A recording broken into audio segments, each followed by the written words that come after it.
नमस्कार मेरे प्यारे मित्रों, प्यारे साथियों, कैसे हैं आप सभी लोग। उम्मीद करते हैं आप सभी लोग सकुशल होंगे। तो फाइनली मित्रों, इस वीडियो में बहुत बड़ी इन्फॉर्मेशन मिलने वाली है, जो कि फाइनली मैं बता दूं, ये दावे के साथ कह सकता हूं, अभी तक आपको इस इन्फॉर्मेशन के बारे में अपडेट नहीं मिला होगा। अगर मिल भी गया होगा तो एक दो लोगों को मिला होगा, लेकिन अपडेट नहीं दिया होगा किसी ने, और ना इतने बेस्ट एक्सप्लेनेशन के तरीके से, यानी कि बेस्ट तरीके से आपको किसी ने एक्सप्लेन किया होगा, बताया होगा। और बहुत बड़ी अपडेट, अगर आप बीयू झांसी में अध्ययन रहे हैं, अगर आप बीयू झांसी में अध्ययन रहते हैं तो फाइनली आपके लिए वीडियो यूजफुल रहने वाला है। इस वीडियो का मेन पर्पज क्या रहने वाला है, जैसा कि आपको पता है, आप बीए, बीएससी, बीकॉम जो भी करते हैं, कुल मिला के आप ग्रेजुएशन करते हैं, उसके बाद पोस्ट ग्रेजुएशन करते हैं, जैसे मान लो एमए वगैरह हो गया, ठीक है। वो आपकी बीए या बीएससी के बाद ही होती है, कि ग्रेजुएशन बोलते हैं बीए बीएससी को। उसके बाद आपका जो रहता है एमए वगैरह, तो वो पीजी कोर्स बोला जाता है। पीजी के बाद बहुत से स्टूडेंट को पता भी होगा, पीजी के बाद हम लोग करते हैं पीएचडी। तो पीएचडी के बाद दोस्तों क्या होता है, फाइनली पीएचडी में कुछ नियम चलते हैं। पीएचडी में जैसे मान लो हाई स्कूल फाइनली आप कर रहे हैं, तो हाई स्कूल में आपको क्या होता है कि आपको फाइल वगैरह सबमिट करना पड़ता है। और इंटर का कोर्स कर रहे हैं तो इंटर में आपके जो प्रैक्टिकल वाले सब्जेक्ट होते हैं उनमें आपको फाइल सबमिट करना पड़ता है कॉलेज में, जिसका आपका प्रैक्टिकल बोला जाता है। यानी कि 100 का मार्क का जैसे इंटर पेपर होता है फिजिक्स का, तो 70 नंबर का पेपर होगा, 30 का आपको फाइल बनाना पड़ता है, ठीक है। तो सेम प्रोसेस यही रहने वाला है यहाँ पर, कि आप ग्रेजुएशन के बाद पोस्ट ग्रेजुएशन करेंगे। उसके बाद अगर आप पीएचडी करना चाहते हैं तो आपको कुछ वहाँ पर चीज़ें सीखने को मिलती हैं, कुछ सिस्टम वहाँ पर, कुछ प्रणाली चलती हैं। तो वो चीज़ें अभी आप अगर पीएचडी नहीं भी कर रहे हैं, लेकिन वो चीज़ें अब आपको बीए बीएससी में सीखने को मिलेंगी, एमए में सीखने को मिलेंगी। तो फाइनली इस शुरुआत आज इसी साल से हुई है, यह नोटिस आज ही आया है, ठीक है। तो थोड़ा एक्सप्लेनेशन पे आप लोग ध्यान दें, थोड़ा नई चीज़ है, समझ है। मैंने भी 2-3 बार को इस नोटिस में समझा, मैंने अपने मित्र से भी कंसल्ट किया इस नोटिस के बारे में, तब मैंने इस नोटिस के बारे में फुल डिटेल जानकारी प्राप्त कर पाई है। तो फाइनली मैं आपको चलिए यहाँ पर क्लियर करता हूँ कि इसमें क्या है। तो नोटिस को जारी कर दिया गया था 5 तारीख को, ठीक है। और इसकी जो बैठक हुई दोस्तों 13/7 को हुई थी, यानी 2021 में इसकी बैठक फाइनली हो चुकी थी मित्रों। तो अब इसमें पहला पॉइंट क्या कहा गया है दोस्तों, यहाँ पर नैप, इस जो पहली जो लाइन है यहाँ पर, नैप के अंतर्गत स्नातक, यानी कि जो बीए बीएससी आप करते हैं, स्नातक स्तर के पाठ्यक्रम में तृतीय वर्ष के पंचम एवं षष्ठम, जो तीन, यानी कि एक वर्ष में आपके कितने सेमेस्टर होते हैं, एक वर्ष में होते हैं 2, और 2 वर्ष में आपके फिर 2, और 3 वर्ष में फिर 2, यानी कि ऑल ओवर कितने होगा, 6 सेमेस्टर। तो यानी कि तीसरे वर्ष में आपके पंचम सेमेस्टर और छठवें सेमेस्टर में आपको यह नियम अप्लाई करना होगा। कौन सा नियम अप्लाई होगा, यानी कि आपको कोई फाइल वगैरह सबमिट करनी होगी, फाइल बनाई जाएगी, जैसे कि पीएचडी में कराई जाती है, वही नियम, वही कुछ नियम कानून आपको सिखाए जाएंगे। कहने का तात्पर्य यही है कि सिंपली जिस तरीके से किसी लड़के या लड़की की शादी होती है, तो कुछ रस्में पहले ही सिखा दी जाती हैं कि ऐसे ऐसे करना है। तो फाइनली वही अगर आप पीएचडी करेंगे आगे चल के, तो आपको कुछ चीज़ें पहले ही सीखने को यहाँ पर मिल जाएंगी। अगर आप बीए बीएससी में सीख कर जाते हैं तो आपको आगे दिक्कत नहीं पड़ती। सिंपल सी बात है कि आप लोग अगर इंग्लिश ग्रामर पढ़ रहे हैं, अगर आपको टेंस या पैसिव वॉइस वगैरह पहले से आते हैं, तो इंटर में आप सिंटैक्स वगैरह आराम से कर ले जाते हैं। तो पॉइंटों को समझे, मैं कोशिश कर रहा हूँ कि आपको हर जगह समझाने की कोशिश कर रहा हूँ, ठीक है।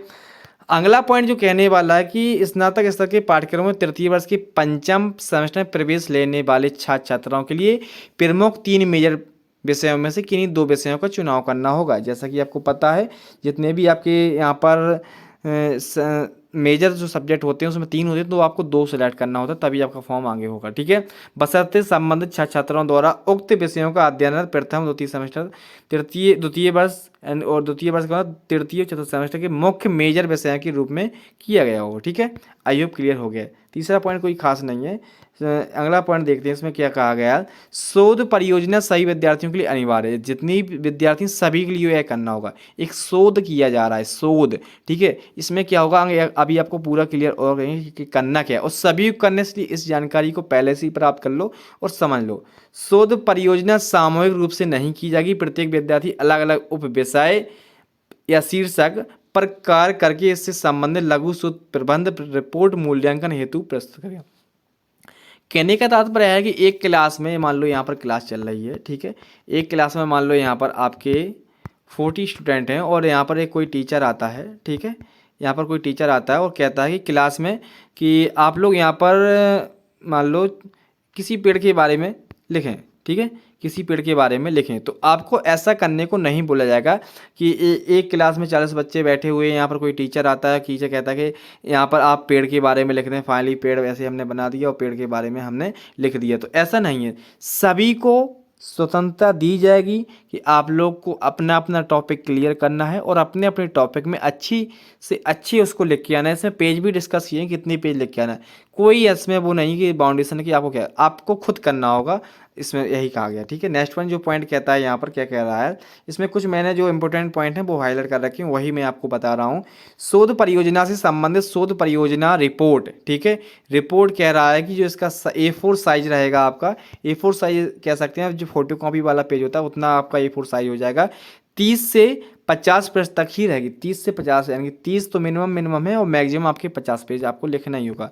समझ सकते हैं कितनी बड़ी बात है इस, क्योंकि आप देखो, आप PhD करने जा रहे हैं, आप ग्रेजुएशन करने जा रहे हैं, तो आप एक स्टूडेंट बड़े लेवल के हो गए हैं। ठीक है, स्नातक स्तर के तृतीय वर्ष के पंचम एवं छठम सेमेस्टर में सम्मिलित लघु शोध परियोजना का मूल्यांकन आंतरिक परीक्षक द्वारा किया जाए। कहने का तात्पर्य इस तरीके से है कि आंतरिक परीक्षक का मतलब हो जाएगा आपका, जो आपका मान लो कोई क्लास टीचर है, मान लो, तो आपका क्लास टीचर ही आपकी कॉपी चेक करता है। सेम वही जो आपके कॉलेज के या आपके जो विषय के जो टीचर रहेंगे, वही आपकी कॉपियों को, वही आपका मूल्यांकन फाइनली इसका करेंगे, जो आप इसमें फाइल सबमिट करेंगे। ठीक है, तो अगला पॉइंट कह रहा है स्नातकोत्तर, यानी कि अब जो आपकी PG आ गई है, स्नातकोत्तर हेतु परियोजना से संबंधित शोध प्रबंध रिपोर्ट का मूल्यांकन आंतरिक एवं बाह्य परीक्षक द्वारा संयुक्त रूप से किया जाएगा।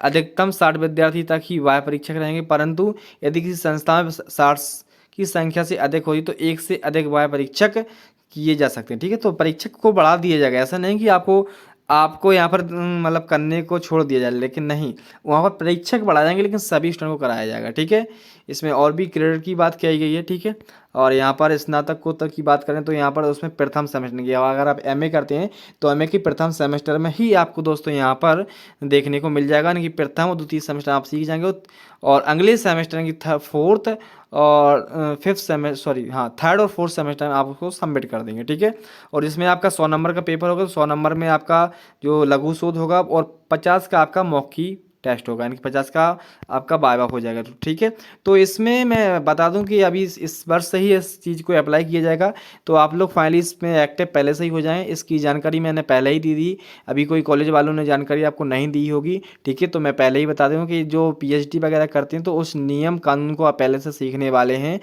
BA BSc में और MA के अंतर्गत ही। तो सभी के लिए, जितने भी स्टूडेंट हैं सभी के लिए इसको अप्लाई करना होगा।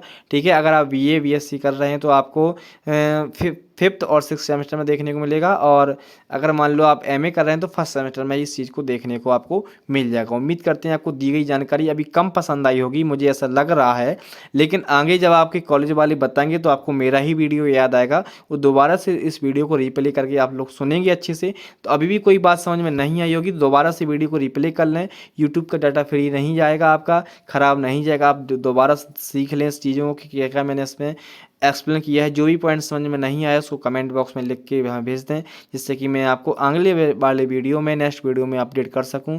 आज मैंने लाइव क्लास लाने की कोशिश पूरी की थी, पर नेटवर्क का इशू आ गया, जिस कारण से मैंने 2-5 मिनट में ही लाइव स्ट्रीम को बंद कर दिया है।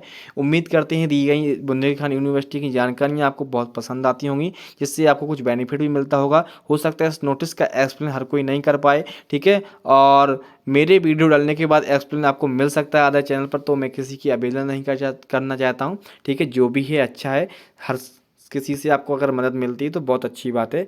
तो फिर से मिलेंगे दोस्तों नेक्स्ट वीडियो में। इस वीडियो में फ़िलहाल में इतना ही, मिलेंगे फिर से नेक्स्ट अपडेट के साथ।